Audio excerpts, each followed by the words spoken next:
வணக்கம். வணக்கம். நீங்க யாரை பத்தி பேச போறீங்க? காயிதே மில்லத், கண்ணியமிகு காயிதே மில்லத். காயிதே மில்லத்தை பத்தி பேச போறீங்க, பேசுங்க. அவரை ஏன் பிடிக்கும் அப்படின்னா, அவர் ஒரு இஸ்லாமியனா, இந்தியனா, தமிழனா, தலைவனா, தனக்குத்தானே ஒரு இலக்கணம் வச்சுட்டு அந்த இலக்கணத்துக்கு படியே வாழ்ந்தார். அவர் நிறைய பதவிகள் வகிச்சாரு. அவர் இந்தியன் கான்ஸ்டிடியூவன்ட் அசம்பிளியோட ஒரு உறுப்பினர், முஸ்லிம் லீகோட தலைவர், சட்டமன்ற நாடாளுமன்ற உறுப்பினர் மற்றும் பல பதவிகளை வகிச்சார். அவர் இவ்வளவு பதவி வகிச்சாலும் அவர்கிட்ட எனக்கு ரொம்ப பிடிச்ச தன்மை எளிமை. அதற்கு ஒரு எடுத்துக்காட்டு சொல்றேன்.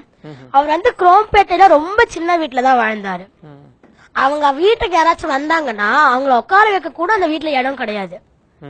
அது மட்டும் இல்லாம அவர் மண்ணடி அலுவலகத்துக்கு போனோம்னா மின்சார ரயில்ல புறப்பட்டு கடற்கரையில இறங்கி அங்கிருந்து ரிக்ஷால தான் மண்ணடி அலுவலகத்துக்கு போவாராம். நிறைய பேர் அவருக்கு கார் வாங்கி தரான்னு சொல்லி அதெல்லாம் அவர் மறுத்துட்டாரு. எனக்கு அதெல்லாம் வேண்டாம் அப்படின்னு சொல்லிட்டு.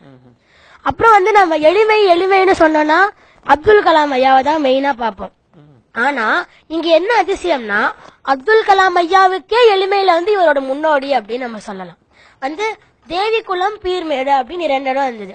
அந்த 2 இடம் கேரளாவுக்கு போயிடும் அப்படின்ற நிலை வந்த போது காமராசர் அது இந்தியாவில தானே இருக்கு அப்படின்னு சொன்னாரு. அப்ப ஆனா காயிதே மில்லத் கடந்த தேர்தல்ல அந்த 2 இடத்துல ஓட்டு உரிமை தமிழர்களுக்கு தான் அதிகமாக இருந்தது அப்படின்னு அதை நிரூபித்து அந்த 2 இடத்துல தமிழகத்துக்கே மறுபடியும் சேர்த்துட்டாரு. இதுல என்ன இன்னொரு அதிசயம்னா, அவருக்கு ஓட்டு நிறைய கிடைக்கிற இடம் கேரளா தான், ஆனாலும் அதை தமிழகத்துக்கு தான் அவர் சேர்த்தாரு. இவ்வளவு நேர்மையா இருந்தாரு அவரு. ஆனால் இன்றைய அரசியல்வாதிகள் எப்படி இருக்காங்க? தேர்தல் காலத்துல முதலீடு பண்றாங்க, பதவிக்கு வந்ததுக்கு அப்புறம் பங்கீடு பண்றாங்க. அவர் கராச்சியில முஸ்லிம் லீகோட தலைமையை ஏற்ற போது அவர் பாகிஸ்தானோட பிரதமர் என்ன சொன்னார்னா, இந்தியாவில் இருக்கிற முஸ்லிம்களுக்கு ஏதாச்சும் உதவி வேணும்னா நாங்க பண்ண தயார் அப்படின்னு சொன்னார். அப்ப காயிதே மில்லத் நீங்கள் ஒரு நாடு, நாங்கள் வேற்று நாடு, இதில் நீங்கள் தலையிட வேண்டாம். இந்தியாவில் உள்ள முஸ்லிம்களுக்கு ஏதேனும் உதவி செய்ய வேண்டும் என்றால் உங்கள் நாட்டில் உள்ள சிறுபான்மை இந்துக்கள், சீக்கியர்கள், கிறிஸ்துவர்களை துன்பமில்லாமல் பார்த்துக் கொள்ளுங்கள் என்றார். அவர் இஸ்லாமியனாக இருந்தும் இப்படி சொல்றார் என்றால் அவருக்கு எவ்வளவு மத நல்லிணக்கம் இருக்கும் சார். அவ்வளவு மத நல்லிணக்கம் கொண்டவர் அவர்.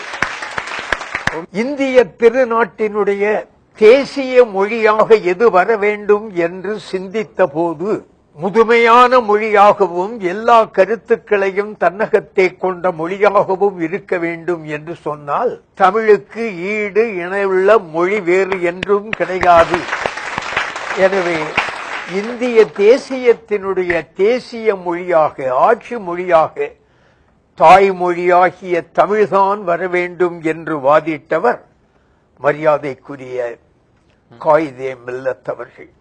ஒரு காலகட்டத்திலே வேறு வழியில்லாமல் இந்தியாவுக்கும் பாகிஸ்தானுக்கும் சண்டை வந்துவிட்ட நேரத்தில் காயிதே மில்லத் என்ன சொன்னார் என்றால், பாகிஸ்தான், நீ எங்கள் நாட்டின் மீது படையெடுக்கின்றாய், எனக்கு பிறந்திருப்பது ஒரே மகன், இந்திய திருநாட்டுக்காக என் ஒரு மகனை உன்னை எதிர்த்து போரிடுவதற்கு நான் அனுப்புவேன். பெற்ற மகன் ஒருவனேதான், அந்த ஒருவனையும் இந்திய திருநாட்டை பாதுகாப்பதற்கு நான் அனுப்புவேன் என்று சொன்ன மிக அற்புதமான ஒரு இந்தியன். அடுத்து